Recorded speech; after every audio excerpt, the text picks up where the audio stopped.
In a society that appreciates kindness and being nice, it might seem strange not to treat everyone gently, but this story of Buddha's life helps us understand this better. In this video, we will explore the profound teachings of Gautam Buddha and discover why there are times when it is important to move beyond gentleness and take a more sensible approach in life. To understand this video was till the end.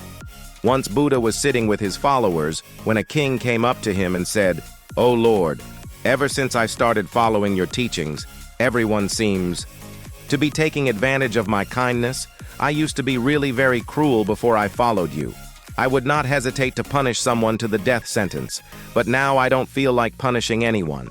I don't even get angry anymore. I have become kind, and I look everyone with compassion, but people are exploiting my kindness. They are no longer afraid of me. The crime rate in my kingdom is rising, and people feel insecure. Additionally, I am encountering numerous issues in my governance. Please tell me, what should I do now?" Upon hearing this, Buddha smiled and responded, "King, the answer to your question lies within the story. Pay close attention." Then Buddha began to narrate a story. Once there was a venomous snake that lived in a hole under a big tree on the edge of a village. This snake was famous for attacking people for no reason, and sadly many people lost their lives because of its deadly bites. People were terrified to even go near the tree because of the snake.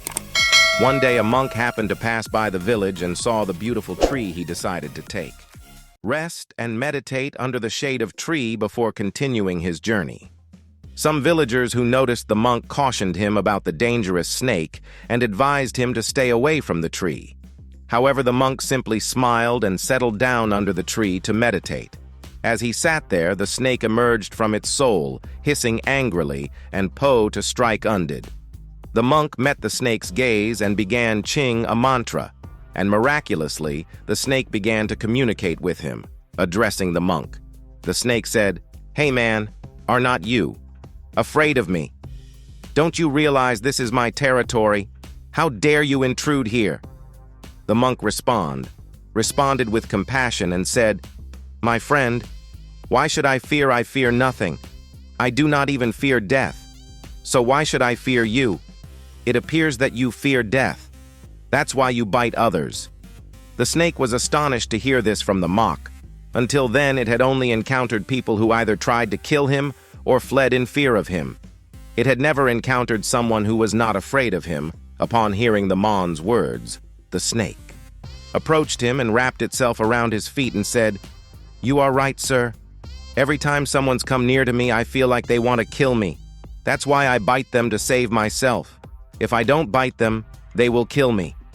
The monk nodded and said, "You are right. But my friend, remember one thing. Life will end one day. Therefore, it is not appropriate to harm others just to save yourself.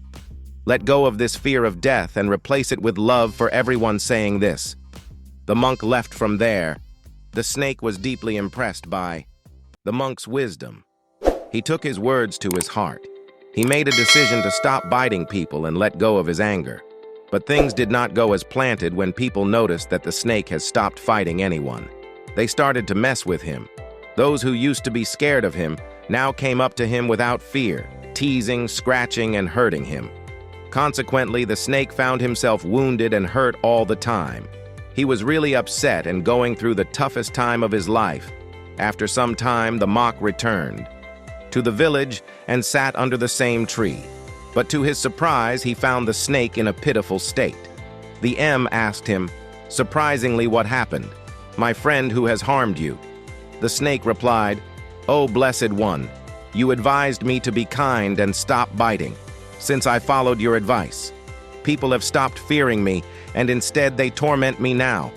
Now nobody's afraid of me. People will come hurt me and leave me in a miserable condition. Life has become very difficult for me." Hearing this, the monk responded, "My friend, it seems you misunderstood my teachings. I told you not to bite others, but I never forbid you from hiding in self-defense." After sharing the story with the king, Buddha asked King, "Have you found the answer to your question? It seems you misunderstood my teachings. Much like the snake did, I told you to let go of your cruelty. But I did not mean for you to abandon your responsibilities as a king. If you want to maintain order in your kingdom, then you must be tough enough to punish those who break the law. Your people should respect and fear you, or else crime and chaos will spread in your kingdom without a strong leader. Neighboring states might even attack your kingdom. You need to be firm on the outside to keep everyone in discipline by enforcing justice. You ensure peace and security within your kingdom, so you should rule with the compassion of among inside, but with the authority of a king. Music outside. If we see in our lives, we will find that kindness is a wonderful trait, but being overly kind can make us susceptible to being taken advantage of when we are too kind or nice to people they might use. Our kindness for their own benefits, leaving us feeling used or taken advantage of. Wild kindness is important, but it is equally important to exert ourselves, and set pound is to prevent others from taking advantage of our kindness. For instance, if you are excessively kind in your office, then your colleagues may exploit your kindness by frequently asking you to help them in their task.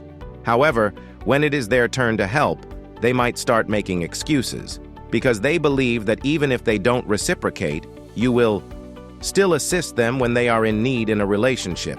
If one partner is always forgiving and accommodating, the other partner might begin to exploit this kindness. They might begin to neglect their responsibilities and take their partner's generosity for granted. They start to expect them to always be understanding and forgiving without reciprocating in the same manner. Similarly, when you are overly kind, then others may perceive your kindness as a weakness. This can lead them to disrespect you and even abuse you, knowing that you are unlikely to react or stand up for yourself. The advice Buddha gave to the king is relevant for all of us today in our modern era. It is crucial to learn from Buddha's teachings. Kindness does not mean foolishness. Therefore, it is essential to exert boundaries and say "oh" when needed to prevent exploitation by blending kindness with strength. We can navigate life challenges effectively while safeguarding ourselves from exploitation, in a word where not everyone cheers our good intentions.